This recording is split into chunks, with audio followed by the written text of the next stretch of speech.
Welcome to the live stream video podcast, Issues Matter. Hosted by Pastor Aaron Phillips. Each week, Pastor Phillips will focus on timely issues, which affect the lives of citizens of the neighborhoods of the greater Cleveland area. This is a live broadcast, so Pastor Phillips encourages viewers to call in and participate in discussions. Your input and points of view are important, as we attempt to dig as deep as possible into those issues that play a role in our daily lives. So, without further ado, here is your host, our fearless leader, Pastor Aaron Phillips. This is Pastor Aaron Phillips, Senior Pastor, Sherhouse Baptist Church, where we're broadcasting on behalf of the Cleveland Clergy Coalition. I am the Executive Director. Let me just remind everyone, the Cleveland Clergy Coalition is an amalgamation of all of the clergy, African American clergy groups here in our community in the city of Cleveland. And we've been doing some magnificent, tremendous work, and we thank God for our continuing putting this message out in the social media. One of the things that we wanted to make sure that we do, we highlight people that some folks may not have heard of. There's a lot of great people doing excellent work in our community, and sometimes we just don't know who they are. One of our missions is to make sure you know all of the people who are working on behalf of our community on a daily basis. And today, I am so honored and privileged, especially because our Madam Producer, this is, March is the Women's Month. That's also my birthday month.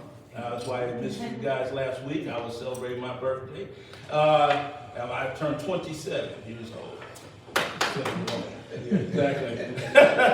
But March is actually, more importantly, is Women's History Month.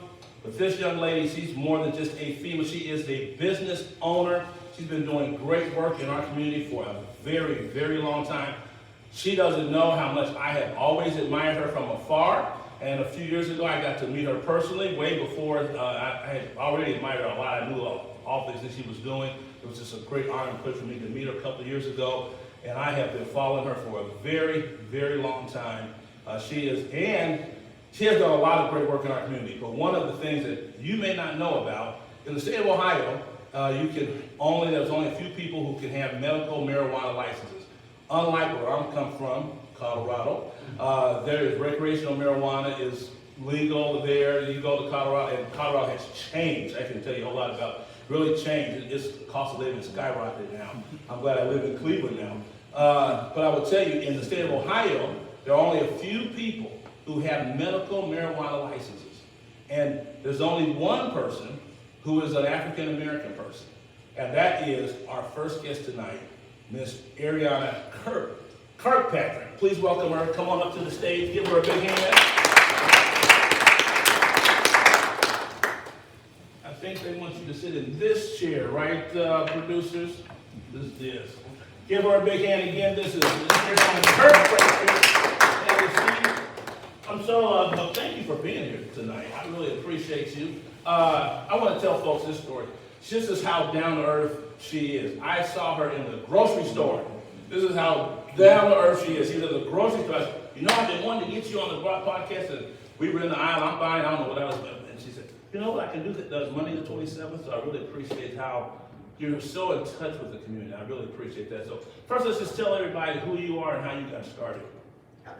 Well, I am Ariana Kirkpatric, and I have been a serial entrepreneur all my life, and I've been a community activist all my life. I've been a community activist when my mother had us boycotting McDonald's restaurants at 5 years old because they didn't have black franchises. Wow. And so my sister and I, we had the picket signs and everything, and we boycotted. Wow. So she instilled in us a really passion for community and fighting for our rights. So, I did not know. Was that here in Cleveland? Yes, right here in Cleveland. Yeah. Wow, I did not know that. And we grew up in the Hunter-Cedar area, so there was many black businesses here, right grocery store, Art Seafood, Beatrice Academy. So I had so many mentors and idols to look up to, and so I knew at that time that I wanted to be an entrepreneur. I just didn't know it was called entrepreneur. I wanted to be a business owner, and I wanted to be active in the community. She had us working on campaigns. We worked with Carl Stokes, me and Carl Stokes campaign. So it's just, she instilled it. That's fantastic. One thing this is what you don't know, that why I admire you so much. You continue to be a community activist, but you also know how important economics is to our community. Many times we're always protesting, making sure people can vote and do these things, but really we also need to make sure we have a strong economy to help us in our community. And you've really been aggressively seeking that for our community. I really appreciate that. Kind of tell us about some of the projects that you worked on to make sure that minority was there and doing and being a part of those projects. Wow, so I'm really big and intentional about inclusion. Not just checking the box, not a quota, but making sure that we have sustainability. Yes. Because when we just accept jobs just because we're black, and then it doesn't help you, and it's a concern to the whole community. Yes. Being a front company is not anything that I would advise, anything that I appreciate, anything that I think that's what holds us back. That's right. That's what keeps the chains on us. That's right. Now, that's clear. That's not generation, it's not building a whole community. So, I really believe in building up.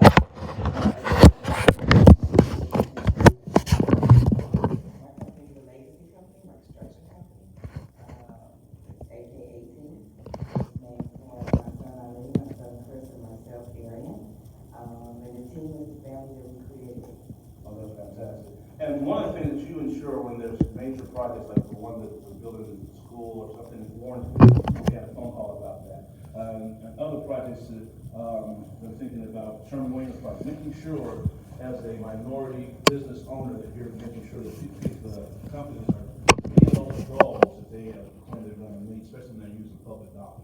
Isn't that right? Yeah, and sometimes it's funny because a lot of the contractors will ask me or want me to do the diversity.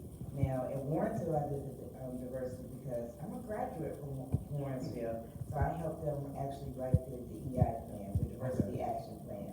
Okay. And by being on this side of the construction, I see the tricks that some of the companies do. Right. Let's put a minority on 2-3 jobs at the same time and switch them around, or we can't find them, or just making it difficult for them to feel comfortable on a job site. You know, they just declared racism a health hazard, issue. That happens on the construction sites. Nobody wants to be on a job site and be called the N-word or say nuisance on jobs, and we still see that in this year. Yeah, that is really amazing.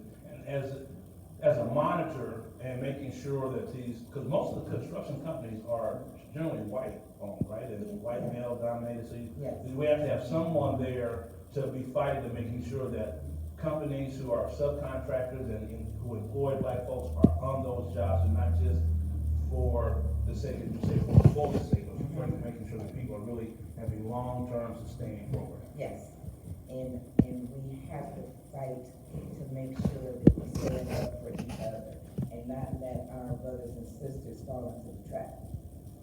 Well, I really want to ask you this question, trying to make sure I frame it right. How have you handled your success in dealing with, not only with the dealing with being successful, and dealing with other African American people who may not be so excited and so proud and so happy like myself about your success? You understand? Yes, it.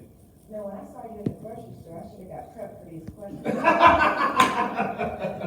But it's sort of easy and it's sort of hard because when you get attacked by your own community, that hurts. It does. That hurts, and so you have to learn how to separate it, and you have to learn how to really shut the noise out.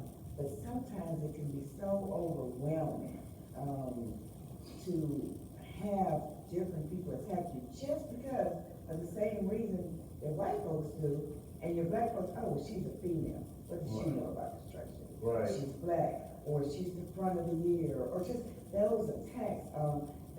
That hurts me. That hurts the community. Yes. And then I get mad because when you hurt me and you hurt my money, you hurt my family. Absolutely. So, and then I don't have the opportunity to help the brothers and sisters that I do. So I feel strained. I feel handcuffed.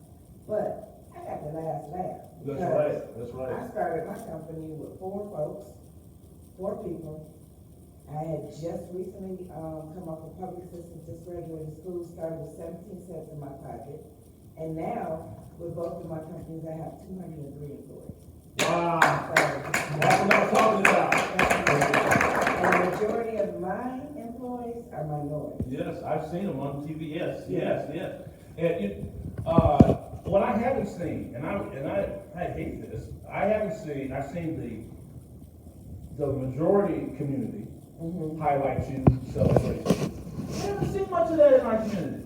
Hey, I mean, where's the article in the Call and Post that just features you? Where, I probably wasn't supposed to say that name of that newspaper, so we may have to edit that. But there needs to be more of us celebrating us, and that's what this broadcast is about. Because you're doing such good work, and we need to be talking about the positive people in our community more often. And I hate, we always, we go to the folks that we're very familiar with, that you see all the time. We're talking about, we need to get, because you're doing this work on a daily basis. You're not trying to look for accolades. You're not trying to, put your name out there. You don't see your social media. You're not out there. You are doing the work in a very tedious, strategic way, and I thank God for you. I really do. I think I want to talk about your new venture, but before I do that, can you give us a quick song, Minister Ashford? And I want to talk about you're working with having the only African American person that has a medical marijuana license in the state of Ohio. I'm going to come right back with that right after this selection. Give her a big hand. Thank you.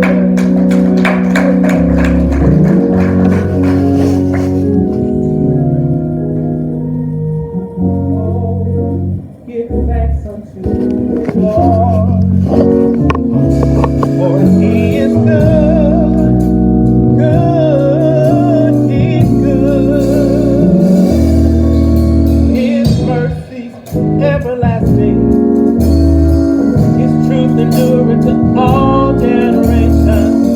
Oh, give thanks unto the Lord.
We're here with Ariana Kirkpatric, and she's a fantastic business owner right here in the city of Cleveland. And tell us about your company and the makeup of your company. Okay, so we do construction management. We have a self-performing division and commercial waterproofing. We are predominantly Black and Hispanic. Fantastic. Just one of my happiest days was just last week. For Women's History Month, we decided to recognize the woman. I said, hey, let's go on a construction site, and we had our shirts on, Ain't I a Woman, Soldiering the Truth Legacy, and everybody was all excited. And then so I'm getting the list of all of our workers and everything.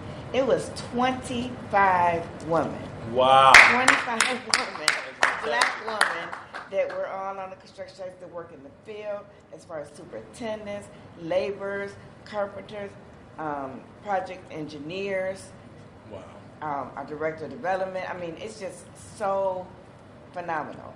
And I cried the whole time, and we went on the site and we did our Rosie Girl. Yeah, that's right, that's right. Everything. And so that's just really big. That's huge. You don't know that I have 4 daughters. I try, and all of them were supposed to be boys. They're all girls, so I always are highlighting my girls, and I sent them a text about you coming on. My oldest daughter said, "Daddy, please, I want to meet with Miss Kirkpatric." We know how important it is for us to lift up our women. I believe in that. I believe in lifting up women. I know a lot of. That sounds strange for some black preachers to say that, but I always have done that because I have women. A woman raised me, my mother, and so I really appreciate what you're doing in our community and highlight. It's always good to see professional black women being successful. I love that, and it takes away from that horrible narrative that you hear about in the rap songs. So I really appreciate that very, very, very much. Now tell us, how did you get involved and engaged in the medical marijuana industry? I think everybody wants to know that. Tell us about that. So it was actually my oldest son. I had heard that it was going to be coming up legal, sort of, the ramblings. And like I said, I'm a serial entrepreneur. And my son said, "I think this is something we should look into." He lives in D.C. Told him, I said, "Oh, no." I said, no. He said, "No, there's a minority set-aside program." Oh. And I said, "Okay, that sounds good, Ali, but that's not going to happen because, he's this millennial, and I was born in the 60s. I said, they are not about to let us sell no marijuana here in Ohio." And he stayed on me. And so we started looking at other companies that we could partner with. Because with me, I didn't want to go in and just start from scratch. So I wanted to work with companies that had done it before, had been in the business. Yes. There were a few folks that come together with the minority set aside and had all minority teams. But I know it's important to have that experience. Right. I wanted to make sure that when the RFP came out and the qualifications, that I understood the process from the beginning to end. So we found a company that we thought had a lot of the same vision and the same mission as far as diversity and equity, social justice. And in some ways they did, but besides being black green always speaks a really, really, really lot louder for folks. So they may change their path. Right. Well, my path never changed. We won on November 30th, 2017, our first license, and the first lawsuits against me in the state of Ohio came on December 2nd. Oh, wow. When I say it was the most challenging thing that I've ever been through in my life, just to be questioned, because, it's this new industry, it's marijuana, and so I wasn't sure how some of my peers in my construction and some of the boards that I was on, like, "Oh, she sells marijuana." I wasn't even selling it yet. I didn't even have the opportunity. So I started was sort of hiding under the radar. And then my name was in the newspapers all the time. Same thing. Is she real? Is she a front? Right. What does she know about business? Blah, blah, blah. Right. I'm a savvy businesswoman. Yes, sure. I've had successes and failures. So my failures taught me more about how to succeed. Absolutely. So absolutely. I felt, by that time, I'm like, okay, we can do this. But there was plenty of times that my husband just had to console me because every single night I was crying. They wrote the N-word on our building. When they came to vet me to make sure that I was right, and I'm not saying that the state did this on purpose. It didn't happen, but the connotations. I had to write my name. And you would think that, to prove who I was, that your state of Ohio, your driver's license is, it's what it is. They ask for everything. I had to write my name and hold on a white piece of paper and hold it up next to me, and they took a picture of me, Ariana Kirkpatric. And the connotations of that to me just was like, wow. And those things it just hurts. Yeah. It hurts. And then, we have everything taken care of. You fought real good, and we're getting this open and everything. So we don't need you anymore. We'll just run this business. I was like, honey, that's not going to happen. So first I had to fight the folks that didn't win. Then I had to fight the state of Ohio.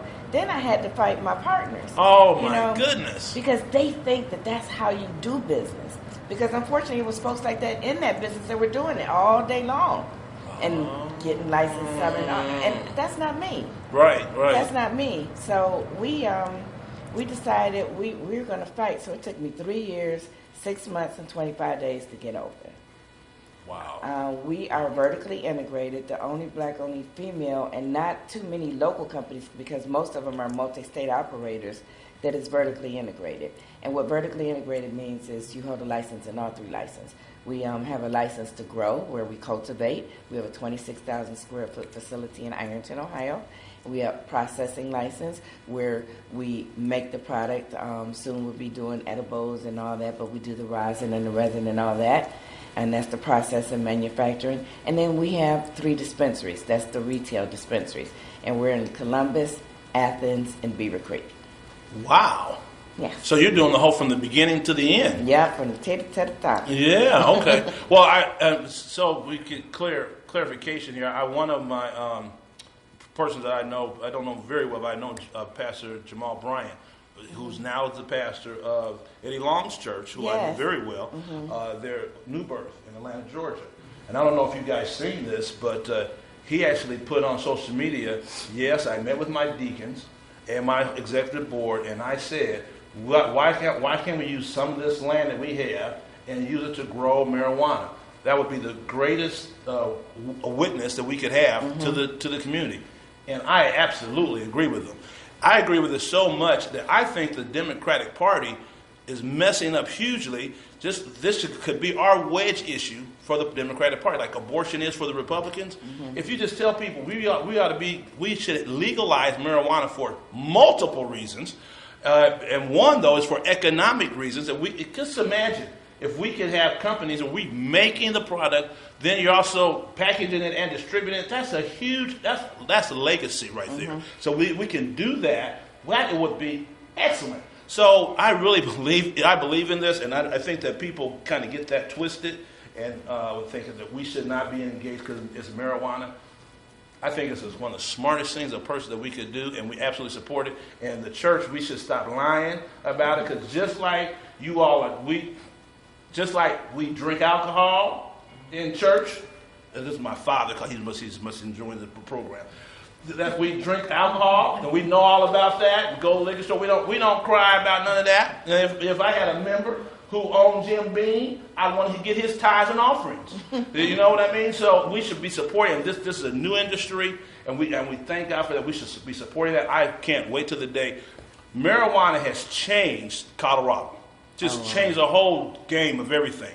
And because, there was a struggling state. It's one of the reasons I left there. I was born and raised in Colorado. You probably know some of those folks out there who do that. And when marijuana became recreational, especially, but even medical, it changed everything. And we're seeing a little bit of that in the state of Ohio. When there was probably about 10 years ago, there was a referendum to have recreational marijuana in Ohio, and there was a group of people doing that. I worked on that campaign, even though we lost, but I helped work on that campaign because I strongly believe that we certainly shouldn't be criminalizing it at all, and we're the people that get hurt the most about that. I'm going to take a moment because we have some, if you want to ask a question, that's why we have our audience here, because we're going to end with Ariana Kirkpatric in just a moment. So if you have a question, come to the mic and speak into it and ask Ms. Kirkpatric any question you like. Everybody don't run to the mic at the same time. I'm sure our producer has a question. Kind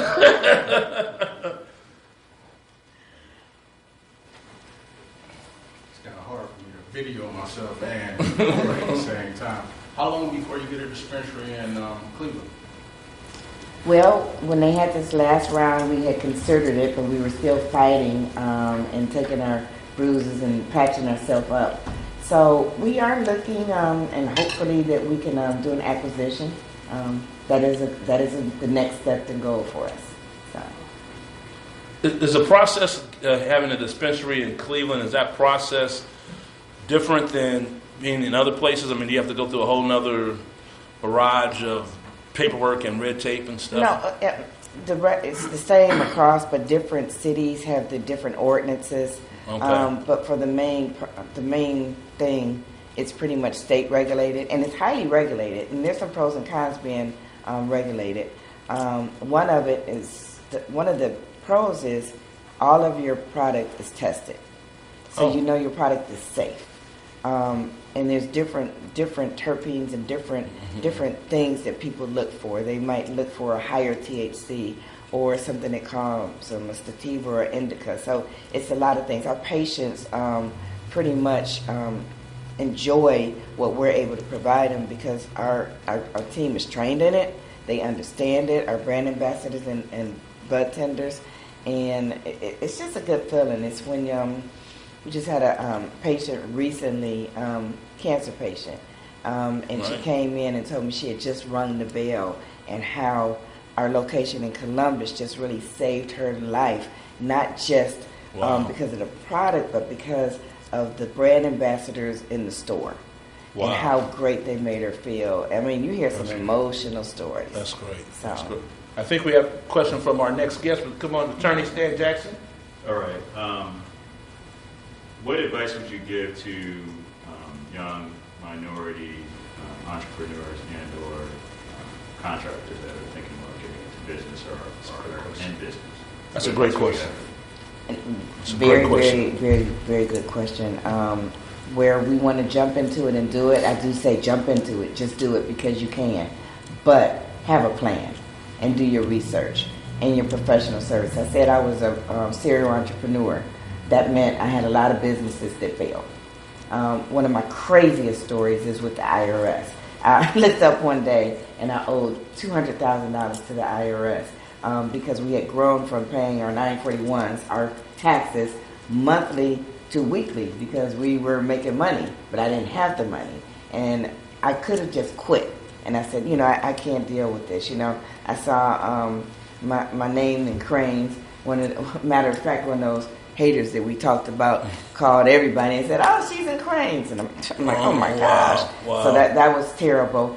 But guess what? I decided to take control of my own destiny. I went to the IRS and I talked to them, and I said, "I need a plan." They set me up on a 10-year payment plan and told me only 5% of the folks get out of it. And I said, okay. We paid our bill in 2.5 years. We had an IRS party. We had the IRS agent at the party with, I had real champagne. They had fake champagne, and we toasted it. But why is that important? Because there's so many barriers and obstacles that we have to overcome, and then we just quit because society tells us that that we can't do it, or we're not doing it the right way. There is a way that we can do things, and we just have to address it and don't run away from it. Anything and everything can change. When you have a man that sits and can be the president of the United States, and he's filed bankruptcy 3-4 times. That's right. Talk. Come on, we can do that, and we can do it better. That's right. So don't give up. Don't give up. Well said. I think it's a great place to end. We're going to let you go, but you're welcome to stay. And we're going to have our next guest, my dear friend, attorney Stan Jackson, one of the greatest attorneys in our country and in our county. We are privileged to have him here in Cuyahoga County. Al Sharpton likes to say his guy is the attorney general. I said, no, our attorney general for black people in this community, his name is Stan Jackson. I thank God for you, sir. And he's going to come up right after this next selection. And I'm going to have my producer call my father because I think he's trying to tune in. He may have called for a question. Hold on, we got a question? Go ahead. We do have a question from Gwen Jarvis. She said, do you accept prescriptions from doctors? So that's a good question. That is a good question. And actually, it's not prescriptions because it's still a Schedule I drug, and that's another story. Very interesting, is because it's some racist connotations to that. Yeah. Yeah, I was thinking, because don't you have to get a doctor's prescription? It is a recommendation. And so you can get them online in its various ways. But you can always call. I'm sure my information is somewhere. Do you post it somewhere? Yes. And then and we can help facilitate that process for them. Let's get her, if people want to get in contact with you, give them that information, and we'll also post it on our website. Go ahead, you can give it to us now. Oh, it's Arian, Ariane, at Harvest, HARVEST of All right, and we'll post that on all of our social media sites as well. Thank you, Ms. Kirkpatric, for coming and being with us. I really, really appreciate you. Give her a big hand. She's my hero. You probably didn't even know how much I admire you, but I really appreciate you. Thank you. Didn't you do a fantastic job? Come on, give us a selection. Thank you so much. Hold on, we got it.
Listen, this is by way of announcements. April 17th, you want to make sure you mark that date. Reverend Dr. Frederick Haynes from Dallas, Texas is going to be our special guest preacher. The Cleveland Clergy Coalition pastors that were coming together and have a service at Sanctuary Baptist Church. You don't want to miss this dynamic social justice preacher. He is in charge of the social justice program for the Progressive Baptist National Baptist Convention. And we thank God for him. I've known him for years. He's going to do a fantastic job. April 17th, 7 o'clock, Sanctuary Baptist Church. So you don't want to miss that. And we're going to have a special podcast. That's a Monday. We're going to have a special podcast with Dr. Haynes earlier before we go to the program. All right. The other thing I want to share with you, we have, if you want to get in contact with the Cleveland Clergy Coalition, you can always go to our website, and you can put a note there at the coalition website, or you can always just call my phone, 216-889-7844, and we will get in touch with you. You can contact us at our office at 216-331-1300. So that's ways that you can get in touch with us. Coalition, if you have a guest you want to share, come on our podcast, an issue you want to talk about. This podcast is for the community. We want to get the community engaged and informed about what's happening in our community to help bring us together. So we want to always do that to the Cleveland Clergy Coalition.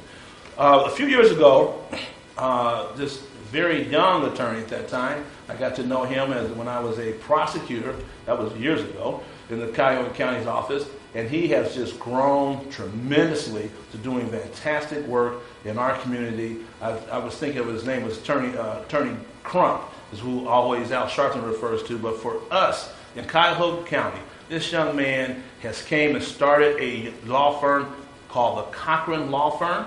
Yes, named after Johnny Cochran. If you don't know who Johnny Cochran is, you just need to look that up. And we appreciate his work. He's working on the front line, doing that legal work of Thurgood Marshall, following in those footsteps. I thank God for him. He's always on the front lines. When there's a police shooting here in the city of Cleveland, and it's one that kills one of our young people, you know what we call? We call Stanley Jackson of the Cochran Law Firm. Come on up, Stan. We give him a big hand. We appreciate you coming. And a long-time supporter of the Cleveland Clergy Coalition. Appreciate you, my brother. Have a seat right there. And wasn't Miss Kirkpatric just fantastic? Wonderful. She's a hard act to follow. Oh, I know. That's why I had to put that in there. Boy, I don't know. I should have had you first or second, but she was just great. I really appreciate her. But listen, I have known you for a long time. But let people just kind of know your career path and why you became an attorney. I became an attorney at a very young age. I had kids in my classroom when I was in elementary school, and things that were happening. I was always kind of the person who was vocal about it. Always kind of make sure that my other classmates were taken care of. In college, it was just high school. Let me start there. It was just a natural progression. In high school, I went to St. Ignatius High School. We didn't have an African American history course, and at the time I thought that was weird. That we didn't, and so I found myself involved with that in high school, and we had some other things that were going on at Ignatius that I kind of took a stance on. Helped. Do they have a class now? They do. Okay, fantastic. And just changed the culture of where I was at, and then that kind of progressed into when I went to college at Bowling Green State University. I ended up being involved with undergraduate student government, joining different organizations, and that kind of naturally led me to law school. And then when I was in law school, it was that that moment where in law school you have this thing called moot court and law review. You know very well about it. And so the law review are normally the top 25 kids or top 5% of the kids in that particular class. So I did very well. I was fortunate enough to do well enough to get on law review. And I realized in that moment, you get the law review, you get the law firm jobs. Right. And I worked at law firms, the next 2 summers, and had that experience, graduated, went on to work at a very large law firm. And after having that experience, I realized I wanted to do something to change my community. It was fine working at those different law firms, but I wanted that opportunity. So I had a chance to work with James Hardiman and Ed Wade, those guys. Wow. Yes. Russell Tide. Yes. Now Judge Jeffrey Saffold. Yes. And having that opportunity to be with them and to see what our community needed, it was only a natural progression for me to join the Cochran firm.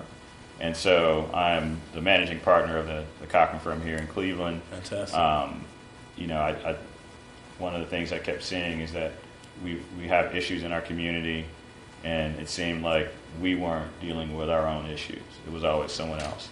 And I felt like there was a void there, and I wanted to fill it. So I'm here. Now, some of the major police-involved shooting cases against our citizens, and particularly black people, you have handled. And I know you're handling some are pending. Give us a status about some of the cases that you can talk about, and some of the cases that are over with that you brought to an end. Okay. So To a close, I should say. There's a lot of cases that I've been involved with in Northeast Ohio as it pertains to the county, different municipalities, suburbs, et cetera, the city of Cleveland. The one that right now is that we're dealing with that I think is very important for this, and they're all important, that I think this community needs to know about or remember or continue to read about, is Tamia Chapman. Tamia Chapman was a young lady who was 13 at the time. She was coming home from middle school in East Cleveland, and she was walking down the street with a bunch of her classmates. There were probably a couple hundred kids coming home from school on December 20th, and it was the last day of school. And they were walking down Euclid, and they were excited, and thinking about, the fact that Christmas is in a couple days. Right. They're done with school, so they're excited about having that freedom and being able just to enjoy each other. The weather wasn't bad, so it was one of those December 20th where you're looking, and they're excited about the fact that it's not 20 degrees, but it's definitely not 80 degrees. So it was a decent day outside. But most of the kids, they would go to this library that was right there on Euclid Avenue in East Cleveland, and there would be an after-school program. Okay. And so for this particular day, there was going to be a Christmas party program that the kids would go to. So they were excited about some of the gifts they would get, their opportunity to sing carols, their opportunity to really kick off the holiday season and to enjoy each other. Unfortunately, that did not happen for Tamia Chapman because she was killed in a police chase. And what happened is earlier, probably about 45 minutes before that, a lady was carjacked on the west side of Cleveland, Target on West 117th, and these young kids had, drove to the east side and gotten off at Eddy Road. And what happened is that there was an officer who had witnessed it, but he was in an unmarked car and he was off duty, so he just kind of followed them and kind of reported in to Cleveland police, called in a dispatch. And the kids are just driving, regular. They're switching lanes, driving the speed limit, going, from West 117th, basically Lakewood, to the east side of Cleveland, switching lanes, using their turn signals, obeying all traffic rules or whatever, not realizing they're being followed. And then they get off at Eddy Road. And then, of course, the supervisor decides that it would be a great idea to try to intercept them versus let them go to where they're going. And park the car. So, Right. of course, they try to do a felony stop. The kids pull over thinking, all right, they're going to get out the car, and then I could just leave them and, we can go on about our business.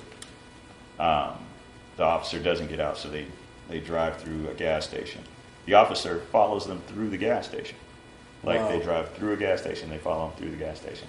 They drive up and down residential streets, going 80, 90 miles an hour. They went past Patrick Henry and some other schools over there. Wow. And the officers are following them. The interesting part is, as this is happening, there's two police cars that are chasing behind them. And the passengers in both cars, so the lead driver, the police officer who's right behind them, and the other car that's right behind the first police car, the passengers are screaming, slow down, because they're afraid for their own life. They're thinking that Wow. they are going to crash the car and hurt themselves. Wow. During this time, the police, neither one of the police cars are really familiar with the area. They don't know that kids are getting out, which they should know. They then end up on Euclid, going 90 miles an hour, and as they're driving down, they're passing Windermere Rapid Station. That's pretty crowded, and this is around 3:20 when kids are, Right. Shaw's getting out, everyone's Right, getting everybody's out. right. And It's a very busy time there's on the street. there's a bus, an RTA bus, of course, because of the Windermere traffic bus station, and they Right. drive around the bus. The kids drive around the bus, officers drive around the bus. School bus. School bus. Kids drive around the bus, officer drives around the bus. Then there's the That's accident. amazing. A car tries to turn in somewhere, they veer off, and the kid hits Tamia Chapman. The officer in the lead car jumps out and says, "It's all my fault. I should have terminated the chase. I feel guilty." That's the case that I'm dealing with right now. And you hear those facts, and these are objective facts. These are facts that have come from the body cam, come from the radio, the police radio, the body cam of the officers. The speed has been determined by a team that's called an EDGE team, which is a group of officers from different municipalities, Beechwood, Shaker, Euclid, come together and make a determination by looking at the skid marks and looking at video from Cleveland Clinic and other businesses that have video to determine the actual speed. So that's totally objective, right? Right.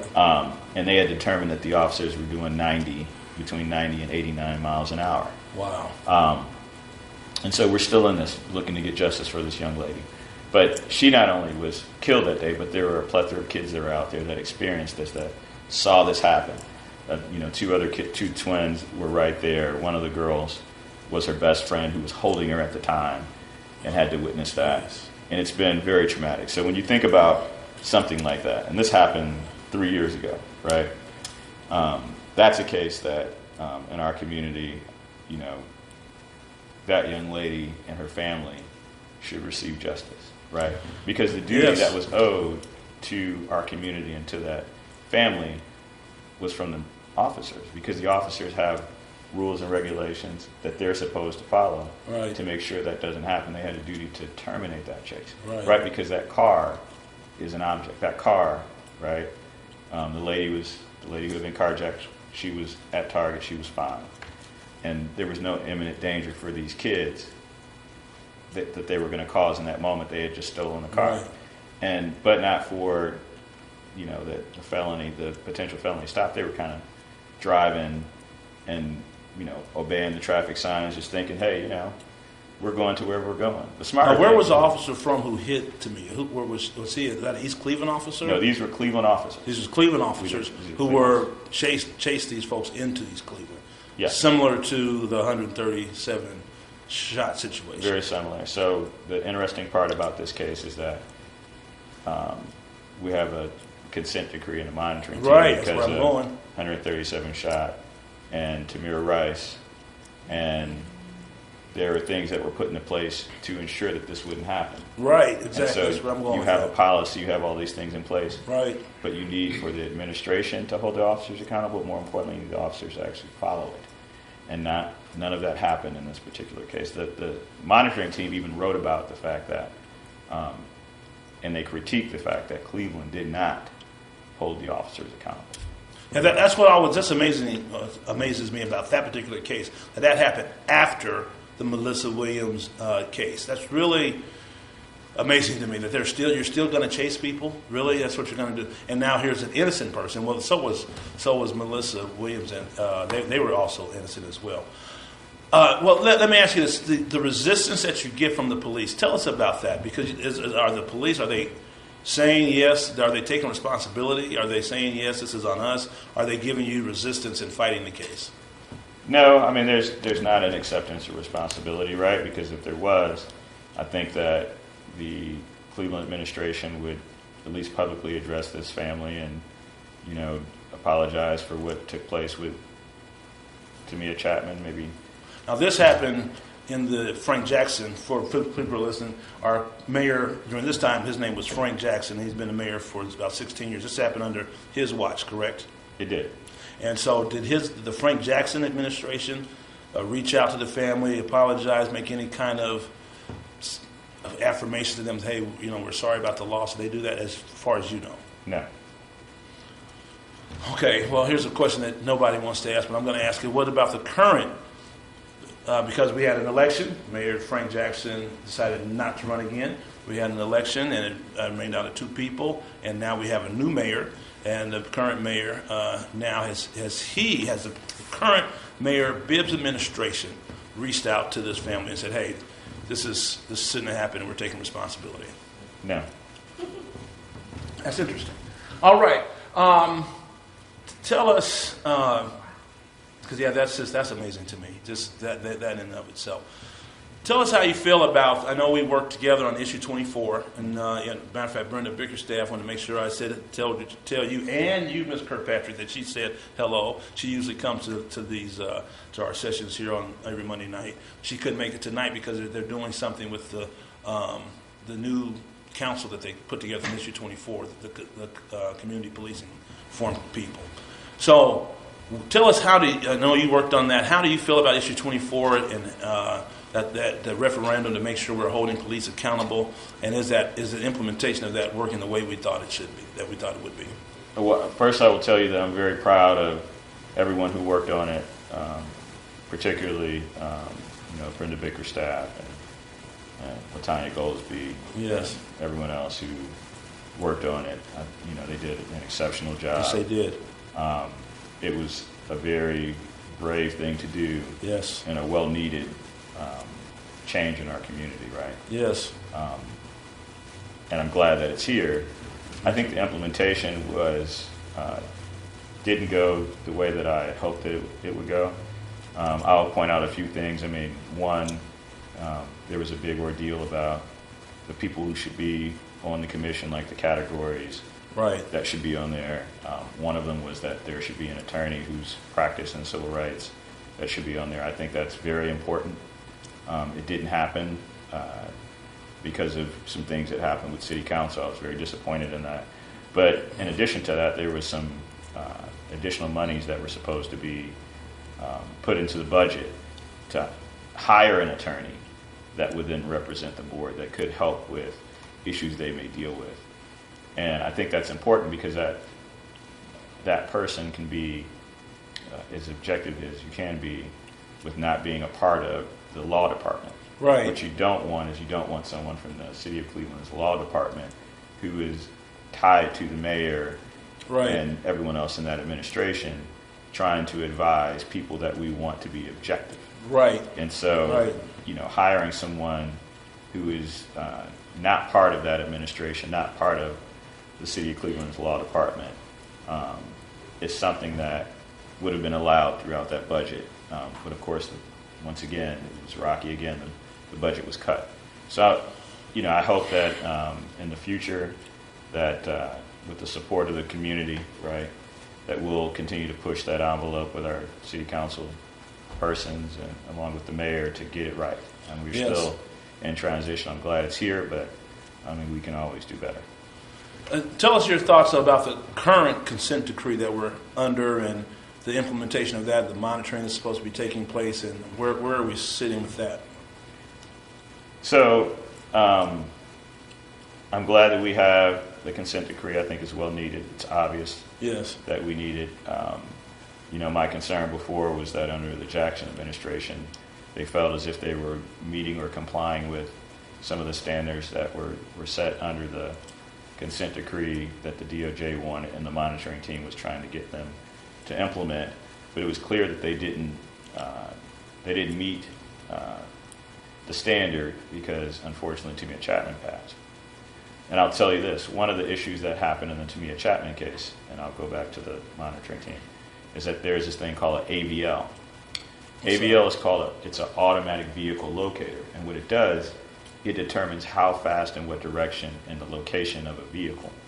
And they have it in snow trucks, they have it in the water trucks, but they also have it in the police cars. Okay. Well, oddly enough, oftentimes the police use it to make sure that police officers are in the areas or districts they're supposed to be in, that they're not at a restaurant or bar or something like that. But they also use it, part of their policy is, in their pursuit policy, is to know how fast an officer is going in what direction, so you can look at this map and determine what other officers can come into the chase and how you can get in the pursuit and how you can do it. Well, apparently, these are all objective facts. Out of 360 Cleveland police vehicles, only 8 of them had working AVL at the time of the chase. And 2 months before, the AVL wasn't working, and 4 months after, the AVL still wasn't working. Wow. So during that chase, the reason that the Edge team, we Has look come at in. the Edge team, that we looked at their standard, Right. is that the city of Cleveland didn't have its own AVL working. So they couldn't tell where officers were for probably about 6 months. They couldn't tell what officers were doing or if they were Wow. involved in this particular instance. Someone could have seen that these officers were going that fast and said, hey, kids are outside, we need to terminate. But that didn't happen. But what I will tell you is the consent decree, something like that happening 3 years ago, says that we've missed the mark, as the city of Cleveland, right? And so there was no accountability in that particular situation because none of the officers were disciplined.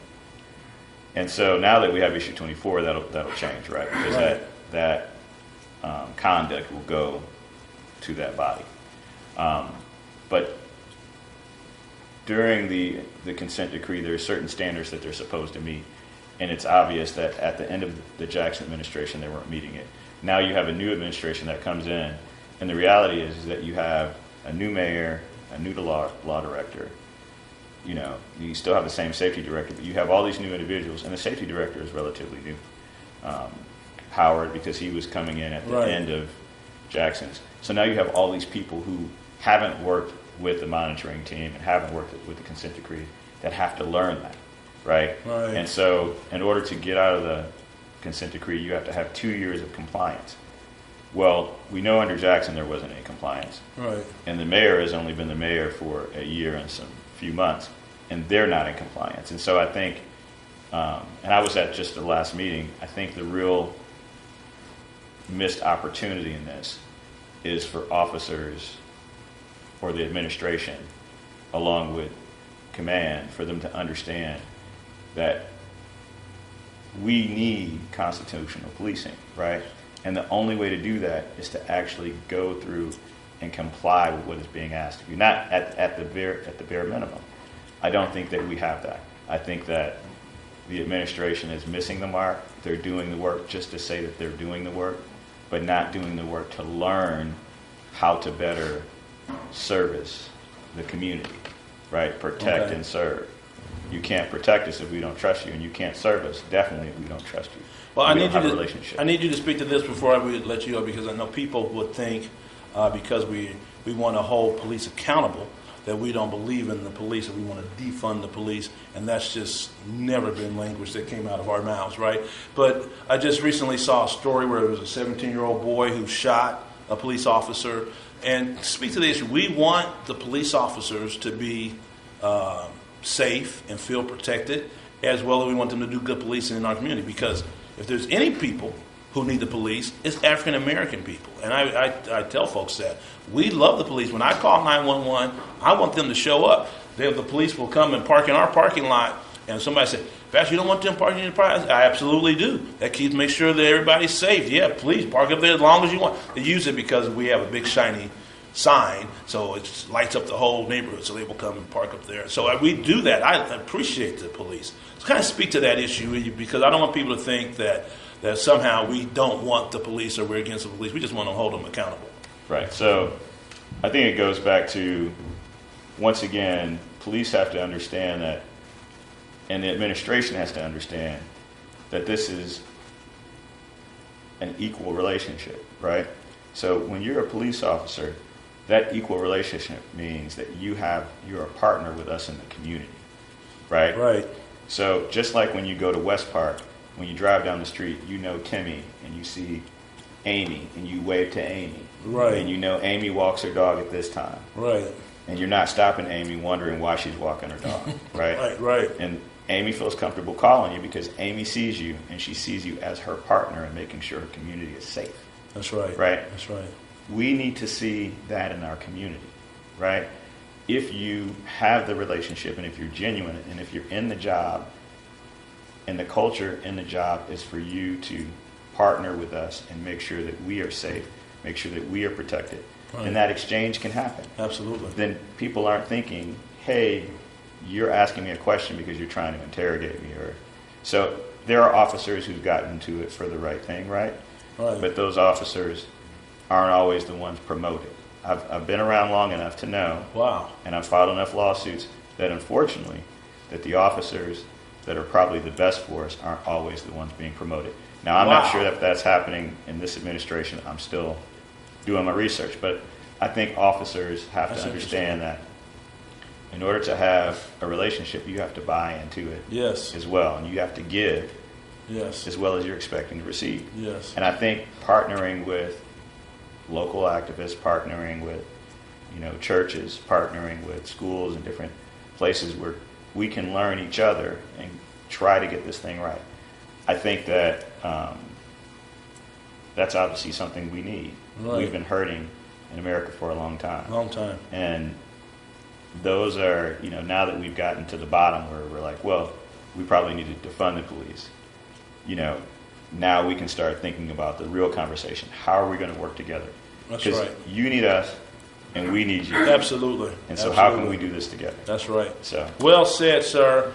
Boy, we're out of time, but we're certainly not out of things to talk about. But I thank God for you, Attorney Stan Jackson. Keep up the good work. Give everybody the information to get in touch with you. You need an attorney? This is who you want to call. Let me tell you, Pastor Aaron Phillips highly recommends this young man and their law firm. If you have any doubt, you don't even have to call me to see. Who should I call for an attorney? I'm telling you now, don't even give me that phone call. Just call Stan directly and give everybody your information. all right, so it's easy to remember that we've made the number easy. It's 216-333-3333. I have people ask me this all the time. They're like, let me get a pen. You don't need a pen. You don't need a pen. It's 216 and threes. 333-3333. The number of completion, right? That's right. That's right. Cochran Firm. You can get on Instagram. It's Cochran Firm CLE. On Facebook, it's Cochran Firm CLE. The website is The Cochran Firm. We're a national firm started by Johnny L. Cochran. Had the first civil rights case in the country, the Detwilder case. Mm-hmm. So he is considered somewhat the father of civil rights law as it pertains to lawyers. We have 33 offices throughout the country. We have over 600 attorneys that are dedicated to this work. And this is in our purpose. We do it the Cochran way. So follow us in those different ways. If you want to follow me particularly, I'm Stan the Lawyer at Instagram or whatever that handle is or something like that. But most importantly, And what kind of cases? Tell me people. so the cases that we do civil rights cases, we do medical malpractice cases, we do trucking and auto cases. Those are the type of cases we do, pretty much the gamut of cases as it pertains to plaintiffs' work. And we're here to serve you. We understand the relationship. That's why we're here. So you give us a call, we'll make sure that we do what we can for you. And if we can't, we'll refer you to someone who can. All right, fantastic. Thank you, Attorney Stan Jackson. Thank you for tuning in to another broadcast of the issues with Pastor Aaron Phillips. Our weekly podcast will be here again next Monday. I think it'll be April 3rd. Thank you for following us. The good thing about being on our podcast, even though you may miss, did I miss? Somebody have a question for Stan before we close? Anybody? All right. The great thing I love about this platform, y'all, is that you can, if you missed the show, you want to go back and see it, you can go back and look at it again on all of our social media platforms. And we appreciate you continuing your support of this podcast as we continue to do the work that Christ has sent us here to do. Thank you. Thank you for being a partner with us, the Coalition. Stan, I really appreciate you. We've been doing this for a long time. And Stan is just a fantastic attorney. You don't want to, if you need any legal help, just call the threes. That's what I'm going to say. Just call that dial 3 and you'll be just fine. All right? Thank you for tuning in again. We're going to have our exit song by the Sure House Band. Come on, band, give us something and give them a big hand for being here.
This has been the live video podcast, Issues Matter, hosted by Pastor Aaron Phillips. Join us next week as we dig into other issues that affect the lives of everyday citizens of the greater Cleveland area. Until then, stay safe and stay woke.